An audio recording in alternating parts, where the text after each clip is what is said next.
I knew something was wrong the moment I saw the name Evo Tech Solutions slapped across the procurement file like a bloodstain no one wanted to clean.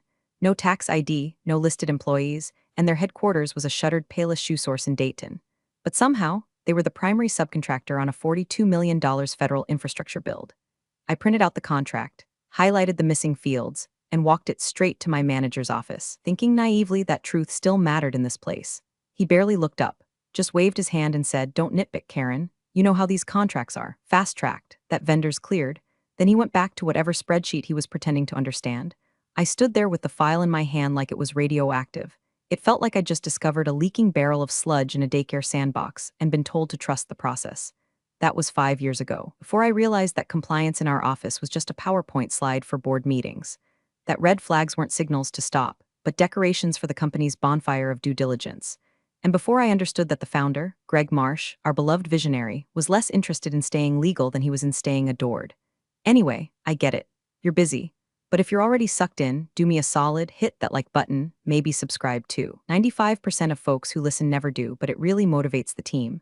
Plus, you'll want to see how this all burns down. Trust me, back to Evo Tech. That vendor wasn't just shady, they were a ghost. No tax filings, no W-9, no digital footprint besides a Wix website that still had lorem ipsum in the footer. I flagged it, filed a formal review request, and got a pat on the head in return. HR even suggested I take a restorative day to manage my stress. That's when I started printing everything. I bought a cheap safe from Home Depot, drilled it into the floor of my garage, and began my private archive. Not just copies of the worst files, but timestamps, access logs, names of who approved what when. I called it Sequence X at first as a joke, like some spy movie folder you stumble across with a soundtrack by Hans Zimmer and CIA operatives swarming a compound. But the joke started to wear off around year 2, when things got darker. Because Evo Tech wasn't a one-time fluke. It was the first breadcrumb on a trail that wound through dummy vendors, padded invoices, and expedited procurement partners with LLCs filed 3 weeks before contract award. I started noticing patterns: last-minute swaps right before submission, vendor names accidentally changed during edits, and approval stamps issued without timestamp reviews. Our internal review system, Complipro, was supposed to log every change, but when I checked one file's history, the entire log had been scrubbed. Gone. I asked our IT lead, Brett, about it. He chuckled like I'd asked him if clouds were made of marshmallows. "Karen, logs clear every quarter." "Space issues," he said, sipping his third Red Bull for the morning. "That's not in our protocol," I said. He leaned back in his chair, cracked his neck, and said, "Maybe update the protocol then." You ever feel like you're the only sober person at a drunk driving contest? By year 3, I'd stopped trusting anyone in the top 5 floors. The founder was busy pitching himself as a contract whisperer to Forbes. Our COO was too busy perfecting his spray tan to read a P&L. And our director of compliance, my own boss, spent more time tweaking his golf handicap than checking our procurement partners. It was all smoke, mirrors, and quarterly bonuses tied to volume, not accuracy. And me, I kept filing. I kept backing up. And I kept watching. Because deep down, I still believed someone would care.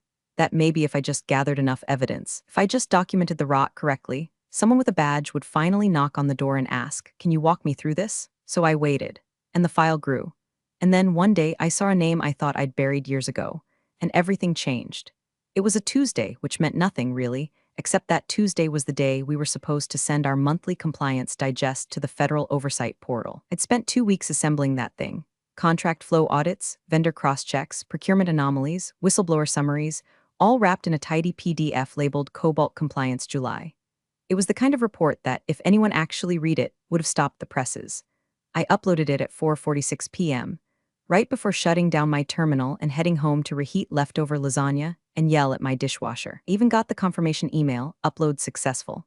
Timestamp 4:47 p.m., it was done. It existed, it was proof, or so I thought. By morning it was gone, vanished, not just missing from the shared compliance drive, erased. No version history, no cache, no local copy on my machine, just a black hole where a hand grenade used to sit.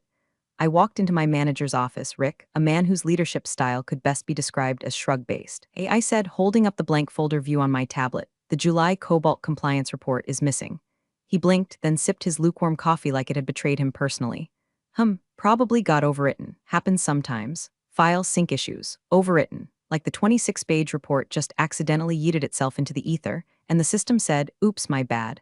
"Rick," I said, "the audit digest is required by federal oversight. I submitted it at 4:46 yesterday. There's no overwrite log, just nothing." He leaned back, laced his fingers behind his head like a Gotham Cruise director, and smiled. You're overthinking again. We're gonna be fine. No one reads those things anyway, and that's when I knew. Not suspected, knew, someone deleted it on purpose. And they weren't even trying to hide the fact anymore. That's how you know rot's fully set in. And people stop bothering with excuses and just shrug you into silence, so I stopped talking. I stopped submitting, and I started checking the logs. The one thing the idiots hadn't figured out yet, every file deletion left a fingerprint. If you knew where to look, and if your clearance was high enough, you could pull the deep audit logs, not the ones they show you in the UI. I'm talking the buried system-level logs that record everything, including deletions, overrides, access attempts. I found the event. File, Cobalt Compliance July PDF deleted, 2:12 a.m. User, D. Elliott at CompanyCom, access level. Director, Daniel Elliott, Director of Operations. A man so allergic to accountability, he once blamed his assistant for filtering out the wrong vendor emails, even though she'd been on maternity leave for 3 months. I'd seen his name on procurement approvals that didn't line up, but now I had proof. He'd logged in at 2:12 a.m., accessed the file, and hard deleted it from the source drive. No archive, no flag, just vapor. I stared at the screen for a long time. The office was quiet. The fake ficus tree in the corner swayed from the A/C draft. My throat felt dry, not from fear, from rage. They weren't covering mistakes. They were engineering them. That was the night I bought the fireproof safe. I ordered it from an industrial supplier that catered to gun owners and doomsday preppers. Felt appropriate. I cleaned out the bottom of my linen closet, drilled the anchors into the concrete slab, and sealed my first set of off-site files into 2 waterproof folders, one marked Evo Tech and one labeled Cobalt Ghosts. Then I printed a third, just blank, labeled it Blackout. I didn't know what would go in there yet, but I could feel it coming. From then on, every time someone edited a vendor file, I saved the before and after. Every time someone changed contract language last minute, I pulled the diff logs and timestamped the IP. I bought a second USB key and clipped it to the inside of my purse. A third went into the lining of my work tote, right under the stitching. People started calling me paranoid. I started smiling more. That's the thing about being the compliance officer no one listens to. You get to be invisible. And when you're invisible, no one checks your printer queue. No one questions your off hours. No one notices when you quietly rename files with versions that don't sync to the cloud. They'd already decided I was harmless. I decided I'd let them think that, because if they were willing to kill a federal audit file, they'd be willing to do worse. But I had something they didn't. Time, silence, and one hell of a paper trail. And that trail was about to lead straight into a name I thought was buried 3 years ago. But like rot under drywall, it always comes back. There are names you forget, accounting firms, middle managers, even exes if you drink enough bourbon and avoid old playlists. And then there are names that embed themselves in your brain like a splinter under a fingernail. Norvale Industries was one of those names. I first saw it 3 years ago, buried in a government debarment list that I printed out and taped to the inside of my supply cabinet like it was a mugshot lineup. Norvale had been flagged for procurement fraud, duplicate invoicing, falsified labor records, and a shell company tangle that took a full forensic audit team 6 months to unravel. They weren't just dirty. They were radioactive. At the time, I highlighted them in red and moved on, assuming no one in their right mind would touch them again. But I guess no one in our executive team had ever been accused of being in their right mind. It was a rainy Wednesday. I remember because the building had that wet carpet stench, and the HVAC had gone full sauna mode. I was combing through a procurement update for an upcoming bid package, routine stuff, meant to be dry as toast. I almost skipped the last page, which had a single addendum C. Subcontractor revisions, note stapled sideways like an afterthought. That's when I saw it. Subcontractor, Norvale Industries LLC, filed under a fresh EIN. Same mailing address as the debarred entity. Different logo, but the same font, the same smug layout. Like a disguise a 5-year-old would wear, a mustache and a fake name written in crayon. My stomach did this slow, sinking dip. Like when you realize the noise under your car isn't a pothole, it's the axle giving up. Someone had swapped in Norvale under a last-minute contract amendment. Filed at 11:58 p.m. on a Friday night. The original vendor was scrubbed, the approval chain rerouted. The whole paper trail smelled like gas station sushi, hasty, suspicious, and destined to cause internal bleeding. I didn't speak, didn't even stand up. I just sat there, staring at the screen, letting the rage simmer into something sharp and clean. This wasn't negligence anymore. This was coordination, and whoever had done it wasn't even trying that hard to hide. I opened a fresh document. Title, Sequence X inside, a single table, 5 columns, date, contract, vendor, irregularity, source, evidence. I started with Norvale, added Evo Tech, then pulled up the cache of approvals I'd been saving for months, discrepancies in invoice dates, director overrides that didn't match meeting logs, vendor applications with metadata showing edits from internal IPs. It was like discovering you'd been living in a house with a cracked foundation and realizing someone had been chiseling at it from below. I added one more column, risk tier. Norvale got a triple red tag and I circled it. The weight of it all made my arms feel heavy. I minimized the file, took a breath, and unlocked my secondary terminal. This one wasn't monitored. It ran through a private VPN, bounced through 3 remote shells, and had a single purpose: connecting me to the people who actually gave a damn. I typed a secure message through an encrypted channel. The recipient was someone I hadn't spoken to in years. Karen D. Subject: flag subcontractor possible violation message. Norvale Industries re-entered active contract. See attachment. Are they on your radar? I hit send. Didn't expect much. Maybe a canned auto-response, maybe radio silence. What I got was an instant ping, like a bullet ricocheting off metal. Agent R reply: we've been watching that name too, talk to me. My breath caught, not because I was scared, because I realized I wasn't alone. There was a rhythm to corporate decay. First came denial, that's not possible. Then dismissal, you're overreacting. Then disdain, why can't you just focus on your role? But now we were entering the phase where outside forces start taking an interest. Pulled up Sequence X again, started color coding based on frequency of contact. Norvale showed up in 3 overlapping contracts, all connected to Project Cobalt, all signed off within days of each other. One even had a placeholder signature from our CFO's executive assistant, who was out of the country when it was filed. I dug deeper. Norvale's registered agent had an address that matched a consulting firm our founder used for strategic partnerships. I pulled the incorporation records.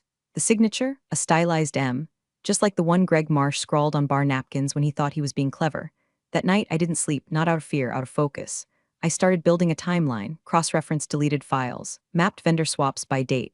Every time I found a ghost contract or a fake vendor, I added another row to Sequence X. The document grew, not wildly, just steadily, like ivy climbing the side of a condemned building. And I knew if I could see it, they could see it. The feds. The question wasn't if they were coming, it was when.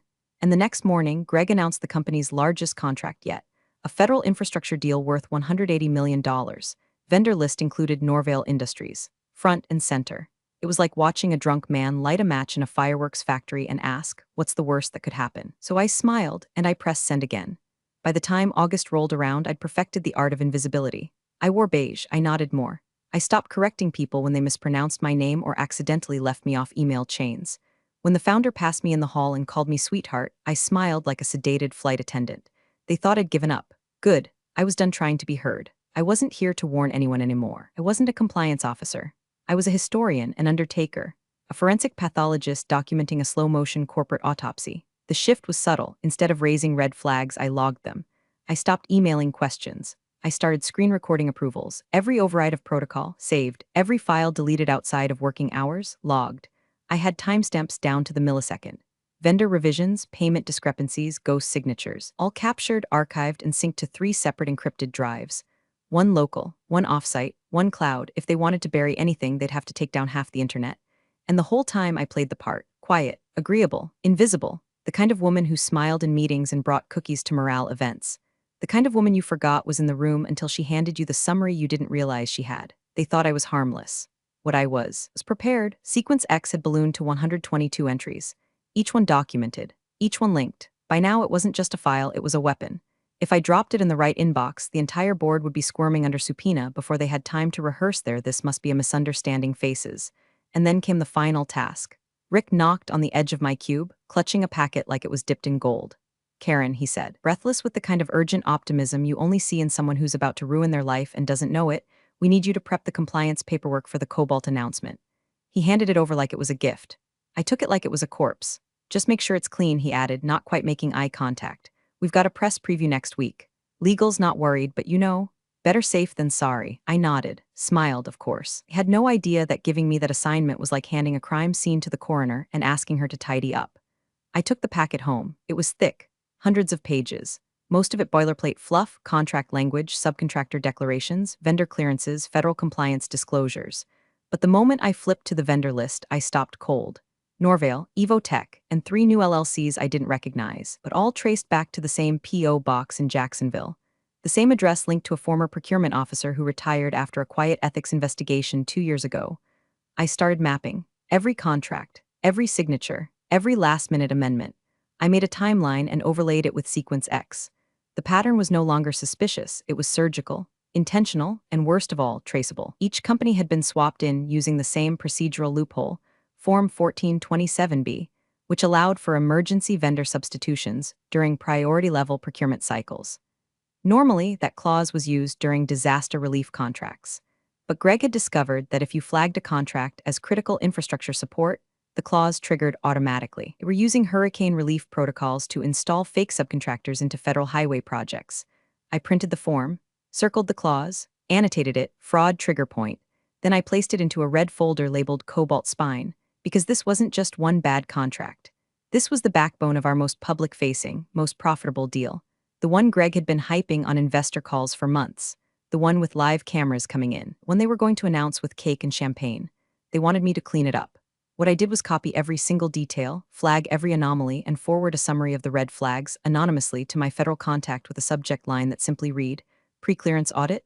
He replied 10 minutes later, "Got it. Stay quiet. We're almost there. Almost there."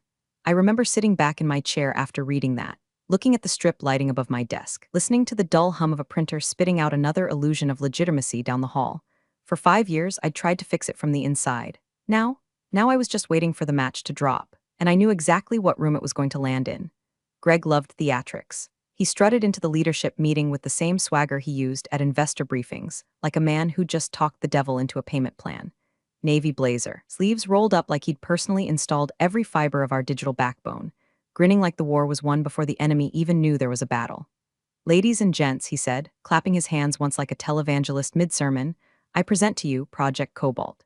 He clicked a button, and the projector flashed up a slick graphic: digital highways, infrastructure overlays, the kind of futuristic crap you'd see in a failed Kickstarter video. Everyone oohed and awed like we'd just discovered electricity. Greg stood at the front, basking in it. 200 million in federal infrastructure, he said, pointing at the chart. "We are now officially Tier 1 contractors." Applause broke out. I clapped too, quiet, measured, because I knew something they didn't. I'd already seen the guts of Cobalt. They'd asked me to clean it, dress it up, make it look federally compliant. And now, here he was, raiding it around like a purebred show dog, without realizing it had fleas, mange, and one very aggressive bite. The screen flashed again, this time showing a high-level vendor architecture. Most of the names were familiar, large firms, safe firms, firms with full audit trails. But dead in the middle of the stack, like a bullet wound beneath a tuxedo, was KLM Holdings. I froze. KLM Holdings wasn't just suspicious. It was radioactive. I'd flagged it in Sequence X 2 months ago under a different contract. Shorter timeline, smaller budget, same dirty fingerprints. No website, no tax records. Registered to a residential property that Google Maps showed as a cracked driveway and a busted lawn chair. But most damning, KLM Holdings had been connected to Norvale Industries through a shared IP address and a subcontracting shell agreement buried under 2 layers of consulting fees. And here it was, front and center, Cobalt's data relay partner. I opened my laptop, minimized the presentation window, and pulled up Sequence X. Entry 123 contract, Project Cobalt vendor, KLM Holdings irregularity, shell firm W/shared IP Norvale, evidence, subcontract files 048B, internal routing logs annotation, violation probable. I didn't tremble. I didn't breathe heavy. I didn't even blink. That's the thing about dread, it doesn't yell. It whispers.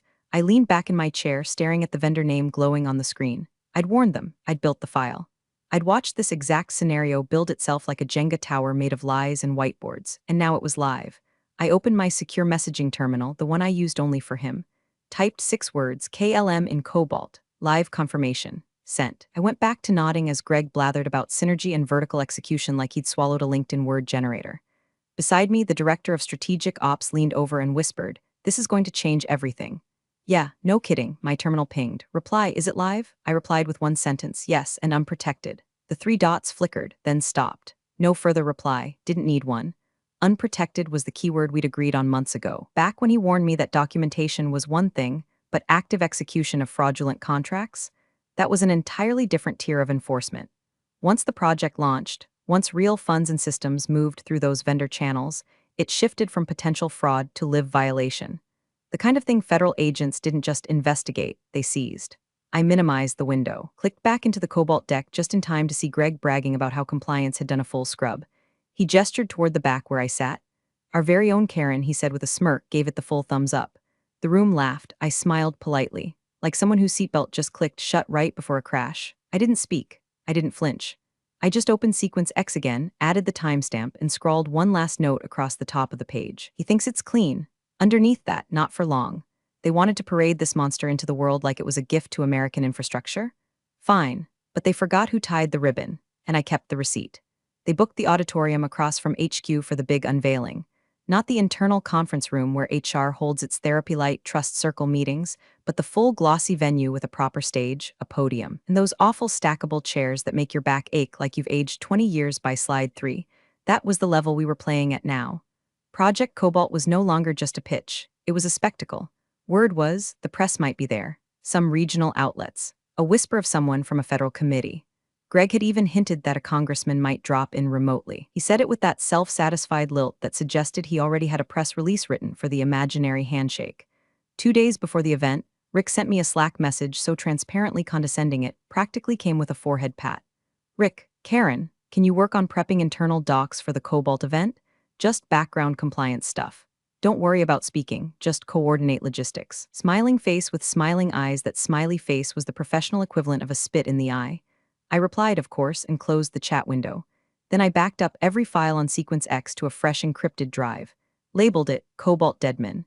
I had 3 backups already, this made 4. One went into my safe, one into my glove box.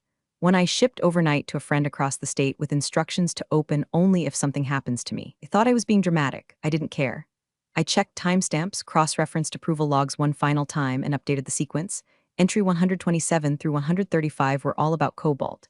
Each one a flag, each one a documented irregularity that alone would raise an eyebrow. Together, they were a roadmap to criminal prosecution. At this point, I wasn't even scared. I was steady, ice cold. When they stop listening to your voice, you learn to weaponize your silence. On the morning of the all-hands, I got in early. Not early like Greg, who strutted in late to maximize attention. I mean early, 7:12 a.m., coffee in hand, wearing my invisible uniform, gray slacks, cream sweater, hair tied back like I was prepping a lecture on tax reform. No flair, no threat. I had the external drive tucked into the inner lining of my laptop bag under the pen pouch. I taped a business card with my lawyer's number to the outside, just in case. Redundant? Maybe, but I didn't come this far to trust chance. The AV team was already setting up. Big screen, light cues, wireless mics. Greg liked a big stage and a hot mic. He was pacing in the front row, rehearsing his lines to no one in particular. We didn't just bid for Cobalt, we earned it. We didn't just meet compliance standards, we set them. He threw in pauses for applause that hadn't happened yet. The room started to fill. Department heads, team leads, 2 of the VPs who hadn't spoken to me in over a year unless something needed to be signed and sanitized. I sat 3 rows from the back, far right, the seat closest to the exit, just in case. My phone buzzed once.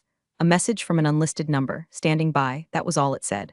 No name, no context, but I knew exactly who it was. The contact, the one person outside the company who actually understood what was about to go down, and what it would mean. Greg climbed onto the stage around 8:55, still smoothing his sleeves. The projector flicked on. First slide, Project Cobalt Federal Innovation for Tomorrow. He tapped the mic, smiled wide, and began, "Good morning, everyone. Today marks the future." I glanced down at my laptop, already open on my knees, fingers hovering over the secured messaging app. Not yet, soon. I closed my eyes for one breath, one moment. In then out. When I opened them, I wasn't a compliance officer anymore. I was the fuse, and Greg was about to light the wrong match. Greg was mid-pitch when it happened. The big crescendo slide behind him read restoring America's backbone like we were single-handedly rebarring the nation's soul. He was 3 metaphors deep into a speech clearly written by someone who thought acronyms were emotional currency. COBLT, contracting, optimization, build-out, alignment, leadership, transformation, he said like he'd just discovered fire and wanted everyone to know he'd filed a patent. I raised my hand. Not fast, not disruptive. Just slow, steady, like someone with a clarifying question at a book club meeting. I knew it would catch him off guard. I never spoke at these things. Greg paused, squinted into the crowd like he wasn't sure if I was real. "Yes, Karen," he said, tilting his head like a game show host who knew the answer but was humoring the contestant anyway. "Regarding KLM Holdings," I said, voice clear, no quiver, "can you confirm that their reinstatement was officially vetted through the Federal Subcontractor Clearinghouse?" Silence. You could feel it. Like a soundproof wall suddenly dropped in the middle of the room. No shuffling papers. No throat clears, just quiet. Greg blinked, that fake, slow blink he did when someone asked a question he didn't like but didn't yet know how to crush. Then he chuckled, not kindly, not nervously, just enough to let you know a punchline was coming and you were its target. He leaned into the mic, smiled wide. "Sweetheart," he said, "stick to the paperwork. Let the men handle business." The room erupted in laughter. Not everyone, sure, but enough.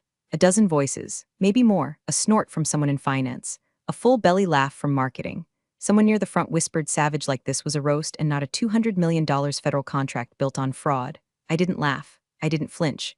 I just blinked once and said quietly, "Thank you," before lowering my hand and opening my laptop. I moved with purpose, each keystroke landing like a countdown. Clicked the secure comms icon. Logged in through my triple-layer VPN chain. Accessed the channel labeled Vermilion Contingency. Typed 2 words, proceed now. Sent, nothing flashy, no alarms, no gasps, just a blinking cursor and a clock ticking in my chest like a metronome made of ice. I closed the lid, looked back at Greg. He was back to his script, smirking through buzzwords like transformational compliance and integrity-forward execution. The words landed flat now. Dead things with plastic smiles. Because the moment he said it, the moment he used that line, he'd crossed the last threshold. Not just sexist, not just smug, publicly dismissive of a federal flag. He didn't know that room was being monitored. He didn't know that language, let the men handle business. It's going to show up in a transcript reviewed by 3 agencies that did not think fraud was cute when wrapped in misogyny. I checked my phone. No response yet, didn't need one. They wouldn't answer me again unless it was to say, we're inside. Greg finished the presentation to applause. Thunderous, hollow. He posed for a selfie with the project slide behind him. 2 VPs gave him that double shoulder clap you save for weddings and IPOs. Didn't see me pack my bag, didn't notice me walking out. Didn't feel the ground shift under his feet, but it was moving. Quiet, absolute. I stepped out into the sunlight, crisp October air in my lungs, hands steady as a heart monitor line. Somewhere, 3 agents were reviewing the live transcript. Somewhere, the unprotected vendor channel was being traced, logged, matched to sequence X. Somewhere, someone was unlocking a box labeled authorization warrant. And Greg had just turned the key. The agents didn't kick down the door. They didn't shout. There were no sirens, no flashing lights, no Hollywood dramatics. Just 3 people in clean suits and colder eyes, walking through the glass lobby like they'd been invited. Their badges flashed once at reception, too fast for most to catch, just slow enough for the security guard to sit up straighter and fumble his coffee. It had been 58 minutes since I sent the message. It arrived on minute 61. I was in the break room, stirring powdered creamer into the coffee that tasted like burnt regret, when I heard the front door's sensor chime. Then a silence too sharp for an office on a Tuesday. The agents moved with purpose, 2 men and 1 woman, all business and no small talk. They bypassed the front desk, past the welcome banners still bragging about the Cobalt milestone, and headed straight to the elevator bank. By the time I got back to my desk, legal was already summoned to conference room 4C. IT followed, 3 of them in tow, clutching laptops like shields. Slack stopped chirping. That's always the first sign. In a tech office, silence isn't peace, it's panic wearing loafers. I sat down, breathed, opened a blank spreadsheet, started typing budget codes, just enough to look normal. From the corner of my eye, I saw Greg step out of his office. His face was the color of printer paper, not the warm kind. The bleached kind, too bright, too fake. He saw the agents, stopped walking, turned toward the ops director who was halfway through a frozen stare. What is this? Greg asked, voice tight. One of the agents turned, flashed the badge again, said nothing. The one in the lead, a woman in a navy suit with a file folder tucked neatly under her arm, spoke to HR, then pointed toward the server room. And that's when the panic hit. The project servers weren't on cloud. For security reasons, Cobalt's infrastructure was still local, stored on a set of racks in a temperature-controlled room down the hall from legal. Redundant only on paper. Greg insisted on proprietary access so he could maintain oversight, which now meant federal oversight. 2 agents and the head of IT disappeared into the server room. The 3rd agent stood near the door, watching. Breathing. Listening, I kept typing. Budget code 843X, Project Nexus, vendor, Clearwater Dynamics, fake entry. I didn't care. I was typing the sound of innocence. Greg disappeared into conference room 4C. The door slammed. Someone inside knocked over a chair. Through the glass, I could see the lead agent open the folder. Sequence X printed, page after page of annotated irregularities. My handwriting in the margins. I looked away. That's when I heard it, not shouted, not dramatized. Just spoken quietly, calmly, with the kind of finality that rearranges the molecules in your bloodstream. She's protected, right? My breath caught, not from fear, from relief. The voice came from the agent in the hallway. He'd been scanning the room, his gaze moving past each employee until it landed momentarily on me. Another agent from inside the room answered, not even glancing up. She's red-tagged and cleared. Don't touch her, not don't arrest. Not don't question, don't touch, like I was fireproof. I went back to typing, one line, then another, letting the sound of keys fill the air while the building crumbled from the inside. Down the hallway, IT sprinted to fetch the backup drives. Someone from public affairs was already crying. Slack lit up for half a second. Someone posted a confused question in #general. And then it went offline entirely. Greg burst out of 4C, phone to his ear, jaw tight enough to crack molars. I don't care what the contract says, he was saying. They can't just walk in, and he stopped when he saw the server room door wide open. An agent stepped out, holding a sealed evidence bag. Greg locked eyes with him. The kind of look you give someone who just unplugged your life support. I kept typing.